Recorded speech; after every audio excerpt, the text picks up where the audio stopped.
this damn friend a neighborhood party. Right on.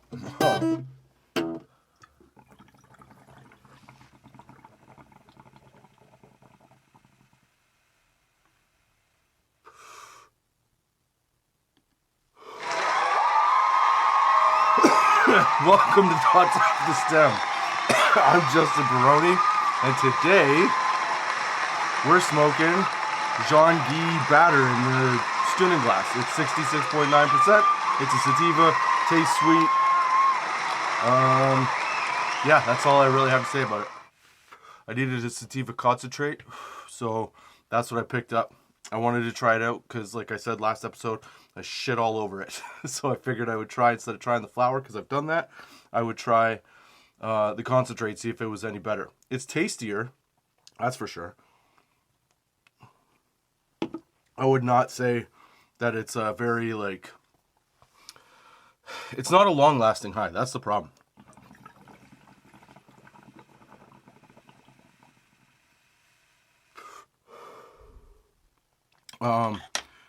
Like I said, it's only 66%.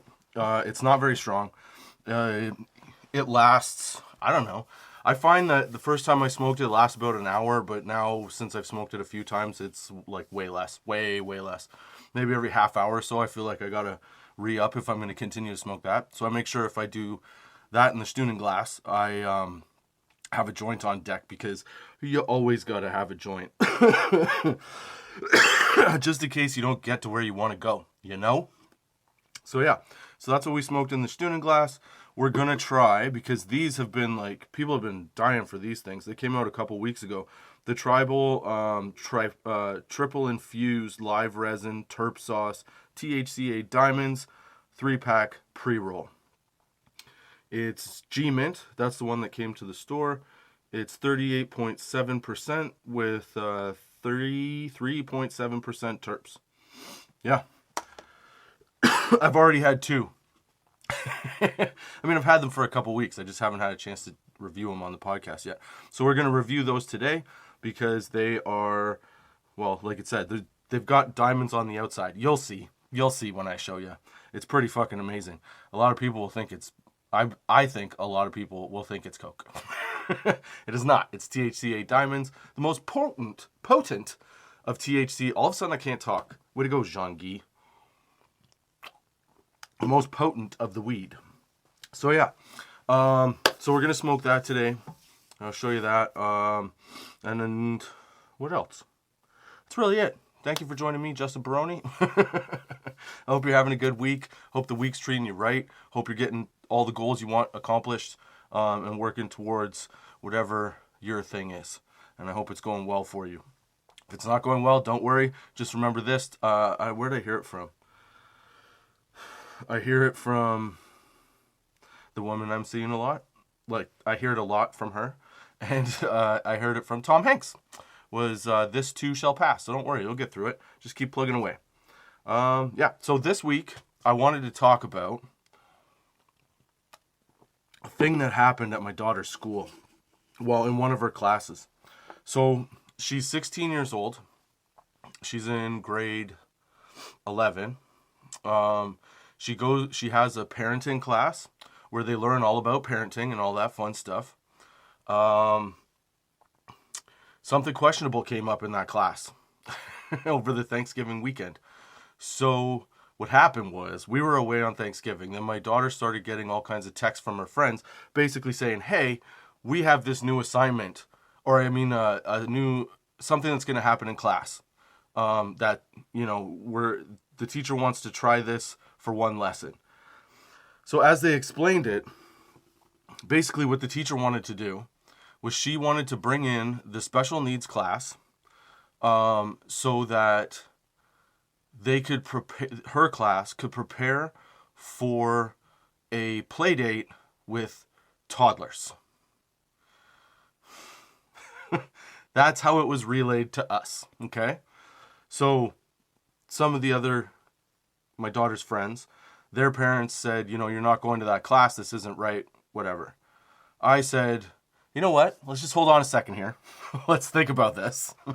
Is that actually what happened, or is this like third-hand information? So let me just take a beat, and what I'm going to do is I'm going to email your teacher and find out if this is actually what's happening. So I think it was Monday came around. Monday I emailed the teacher to say, hey, I heard this is happening in your Wednesday class. Is this correct that you're trying to have the special needs class come to represent toddlers to your regular class, like your parenting class? Because I feel like it's not, if that's the case, that's not like okay. I'm not comfortable with my daughter participating in that, you know? But I want to hear it from you so that I'm sure I didn't miss any information. So she gets back to me and she gave me a 3 step answer.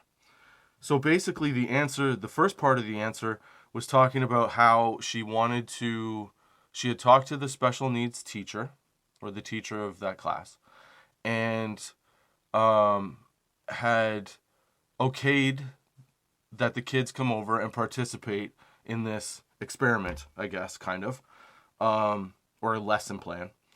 And that it was okay because she wanted the kids to, meet new kids and, get used to, how do I explain it? She wanted the kids to have an opportunity to meet new people that they wouldn't necessarily get the chance to meet in an everyday situation. Okay, fair enough. I get that. Problem is, this is one lesson plan. It's not like an integration plan. It's not like a plan where you're going to have a few lessons where these kids are both put integrated into a class and then they're both benefiting from it. You're taking kids from that class to represent toddlers. That's the problem. It's not the fact that they're going to meet each other. It's that you're trying to get one set of kids to represent toddlers. Not cool, right? So I'm like, okay, well, that's strike one. Number 2 was, what was the second part of it? The second part of it was basically her saying that she wanted to show the kids that life isn't always what you expect. And she wanted to sort of give them an idea of what it's like to have to help people with different levels of understanding, essentially, right? And what the challenges of that could be. Okay, I kind of get that a little bit. I'm a little more on side with that than I am just like, here, pretend you're this, or pretend they're this. Like, not cool, man. So then number 3 was basically solidifying that the reason that she's doing this is because she's going to have a play date with toddlers in about a month. So she wanted the kids to be prepared for that. Sorry for the grunt, but that's not equal preparation. And one class isn't going to help with that. That should be like a whole rollout of a plan, should it not? You can't just use one group of kids to satisfy the, possibilities for another group of kids. If you're going to do that with 2 different classes, you have to bring them together and both of them get something out of the class. Because I don't see in this scenario how using people to represent toddlers is going to help that scenario. Is going to help those kids. Also help the kids that you bring in. What are we talking about here? This is fucking ridiculous. Okay? So she answered me, says this to me. I say, okay, I understand what you're talking about. Here's the thing. I don't think, this is my response to her, I don't think that it's appropriate that my daughter participate in this kind of scenario. I don't think that it's very respectful of, honestly, both sides of the table here. Both classes are not getting something out of this. One class is, the other class is just getting a different view. Fuck off. You have to make it so that it's a balanced, and rewarding scenario, for both sides. And that's not what this seemed to be. It seemed to be taking people with special needs and having them represent toddlers. I can't really get past that. It's super fucked up, dude. So I said in my reply, I don't feel comfortable with my daughter taking part in this class. I'd appreciate it if you excused her, and what can she do instead of attending the class? So the teacher was nice. She basically just said that she could work in the library and, work on some schoolwork then. So then after the next couple days, I kind of just kept a monitor on the situation. I asked my daughter how things were going, because the other kids ended up not going as well, because for the same reason, that their parents didn't agree with the use, in the use that happened in this scenario. So I guess what was kind of funny was that everybody didn't, there was a bunch of kids that didn't go for this purpose. There were a bunch of kids whose parents were like, oh, whatever, who cares, But in my opinion, right? If I was going to pull that off, because that's how I think about, if I look at a scenario that's happening, before I get all judgy and freaky about it, I'd be like, what would I do if I was trying to achieve this end result, right? What would I do if I was in that situation? And there's a couple things that I would do differently. One, I would notify the parents of both classes that this was what they were going to do, and then see how many of the parents on either side sign off on it. Because I feel like if you told some of the parents of the kids in special needs, I think that they might be a little pissed that somebody was using their kid in that manner. And then you have to know that you're going to get some backlash from some of the people, in your own class to be like, what the fuck are you doing here? Right? And a lot of people said that, or there were enough people that said oh, it's not a big deal. I feel like it is a big deal. Only because you're using a human, okay, to represent another human.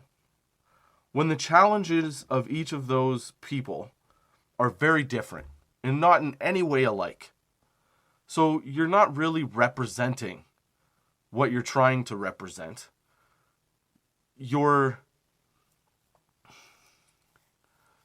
being lazy in your effort to bring two things together. And it kind of surprises me that when somebody puts a plan like this in place, they don't take a third party view of it and see how you might misconstrue it. Because I'm sure that the intention wasn't mean. I think the intention was probably very heartfelt. But at the same time, you always got to think about what the fuck you're doing. You know what I mean? And how people are going to view it. Especially when you're doing something for a group. Especially when you're doing something for a group of kids. People are very touchy-feely lately. Very sensitive to stuff. And putting out something that has a vibe of using somebody, I feel like it's the wrong time for that shit. And I feel like we've grown from there. The least you could do is send letters home and say, hey, I want to do this. But then instead of making it just one day to represent one day a month down the road, maybe make it into a 5-lesson plan, right? Where they actually get insight into what each other are like and how to communicate and how to, not parent, but, parent, I guess. Learn the essence of interaction. You know what I'm saying? And I think this was the absolute wrong way to go about it. But I think she should have probably sent some letters home to both sides asking if it was okay, asking the parents' permission. And then whatever parents said, yes, those kids should go. And then you should have both teachers in the class participating in the lesson plan. You know what I mean? I would have done everything differently. I would have made sure people were fully aware. But then again, I don't think I would have come up with the idea to use another person to represent another person unless it was role play in class with another peer. You know what I mean? I don't know. And now I worry that my oldest is now I think that she thinks the teacher doesn't like her, or maybe doesn't like her, but holds it against her because she maybe thinks that Jade was like afraid to participate. When I mentioned nothing about anybody being afraid of anything, I only mentioned the fact that I didn't agree with what was happening. So I was going to excuse my daughter from class because I don't want her participating in the use of another individual. Not in that regard. So if that is the case, this teacher is like, whoop, out to lunch. There's got to be better teachers, man. I know there are. But, like, I don't know what's happening lately. It's baffling. Like, you teach the youth. Teach the fucking youth. You know what I'm saying? Like, think about it. You can't just slap shit together with, like, duct tape and fucking toothpicks. You know? You got to put some effort into it. Research some shit. See what happens. You can't just use people for the sake of your lesson plan. You have to, like, make sure that everybody gets something out of it. Yeah. I didn't like that. I didn't like that at all. I can't believe people get away with it. You know what's funny is I'm not a teacher, so I don't know how it works, but I always thought, like, you know, your principal's your boss. He tells you what to do, blah, blah, blah. You do your lesson plan. Apparently, it doesn't work that way. Apparently, you get to kind of work within a guideline on your own and don't necessarily have to, like, get everything okayed. I feel like that's something you should probably get okayed, you know? Bring that to a fresh set of eyes and be like, hey, what do you think about this? I think it's a great idea. And then they could be like, maybe just go like a slightly different way. Maybe just a little to the left, because you're way off to the right now. You know what I'm saying? Ugh. I don't get people. All right, so thank you for joining me again, Justin Barone. I hope you're enjoying the sesh. I think it's time that we smoke this tribal G-Mint trifecta, triple infused, live resin, terp sauce, THCA diamonds, and it is a pre-roll. This is what it looks like. It's fucking pretty, dude. Here, I'll see if, yeah. Let's see, I'll put it up a bit, and then there. I don't know if you can see it, but if you could see it, lucky fucking you. Yeah. That is what you call crystals on the outside. It's white. I don't know why it seems to look a little green, but it's not green. It's very white. Very, very white. Like I said, I've smoked 2 of these. So, where's my lighter? Shit. Hold on a second here. Ugh. Lighter. Where are you? There's the lighter. Okay. Alright, so now here's the thing. I'm going to preface this because, like, I'm not a huge fan of G-Mint, like, as the strain. I'm not saying it's bad, it's just not my thing. But I really wanted to try these trifecta pre-rolls, so I bought them. So I'm slightly biased to the strain, okay? The high for me isn't, I don't know, it's not really what I like. But in an effort to bring you something new and something fresh, I figured I would try this and tell you what I thought of it.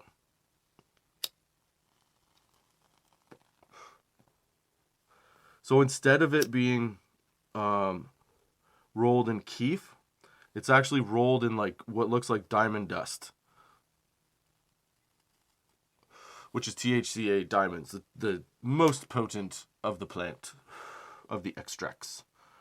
I can say this. If you like, it's not really a minty flavor. Well, I guess it is a little minty.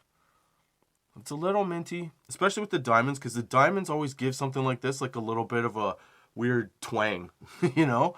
It doesn't help the flavor normally. There's not a lot of flavor to it. It doesn't matter how much shit you have in there, like resin-wise or, you know, terps-wise or whatever, the diamond flavor will overtake all of it and give it all a funky little stank. All right, so off the hop. Again, these ones are all folded in. I hate it when they fold the joint in. Just cut it off, dude. Pack it tight, cut it off. But not too tight. So it's tasty. It's more of a hybrid. I find it like gets me up and then it brings me back down. It's got a little bit of a mint flavor. It's got a nice, like, thick smoke, which I appreciate. But the flavor's kind of like pepper meets cold wind, you know? I don't know if I don't know if that explains it very well, but that's sort of like, that's sort of the flavor I'm getting. And then within that wind, you're tasting like all the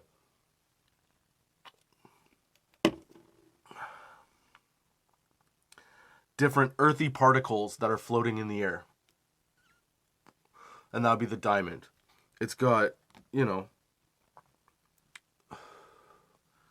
it's got, it's got a bit of like a dull flavor to it.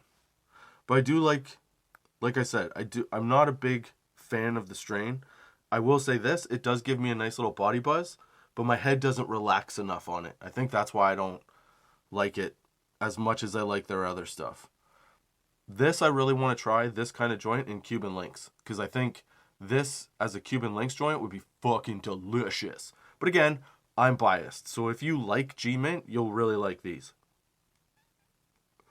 I just don't like the flavor. I don't like the mix, whatever that mix of flavors is. I like stuff that's like a little more hashy or a little more earthy.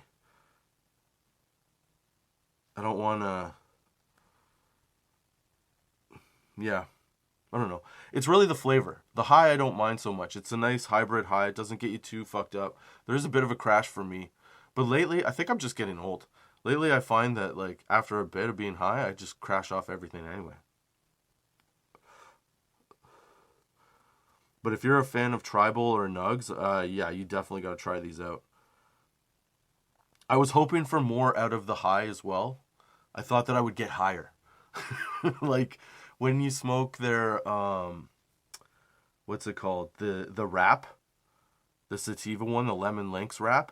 Dude, I'm telling you, nothing gets me as messed up as that shit. It's just woo. So that's kind of what I was expecting from this, but I think I need a sativa in it, not so much a hybrid. Because hybrids, and no matter what kind of hybrid it is, it's like it just levels me right out and like literally shuts my brain off. And then I can't think for shit. Yeah. But if you like Tribal, if you like G-Mint, you will enjoy these. They do get you nice and high. I just expected more. In no way is this a bad joint. I just don't, it's not my kind of flavor. I like something that's a little more resinous and hashy. Because their resin's good, but it's like, it's on the lighter side. In terms of like, not flavor, because they have like some of the best flavor. But in terms of like mouthfeel when you inhale and how big the cloud is and how thick it is, like that part of it, this I don't think, this is more of like a mist. When you exhale. I expected a bigger cloud. You know what I mean? Like, I like it a little darker. If you can see that, I don't know if you can see that. But I just blew out a big puff. Anyway. Yeah, if you like G-Mint, you'll like these. If you like Nugs, if you like Tribal, you'll really enjoy these. So I suggest picking them up. They're 38.7%. These guys I find to be like fucking on point with how much they say is in their plants. You know? We all know the provider that sort of like doesn't fudge their numbers, but like gives you a better look than it might be. You know what I'm saying? So yeah. So whether you're a teacher or you're a seller of the cannabis legally, don't bullshit your people. You know what I'm saying? Don't try to say one thing is another thing when another thing isn't the one thing. How confusing is that, right? I don't know. But yeah, I think we should all just like talk straight. Tell it like it is and move the fuck on. Maybe try not to use people as like pawns in your way of, I don't know, doing less work or something. I feel like that's the case. Because that's like the easiest answer and the dumbest. Anyway, those are my thoughts off the stem for this week. I hope you enjoyed the sesh. Thank you for joining me, Justin Barone, on your Friday to start your weekend off right on Thoughts Off the Stem on Spotify, Google Podcasts, Apple Podcasts, iTunes, YouTube, Anchor, Podbean, Podchaser, what else? Pandora. And at tots420.com, you can find the links to everything. So you could just go there and check out all the spots. Okay? Until next time, keep your lids low, baby. Oh, I talked too long. And it didn't go, and it went out. There we go.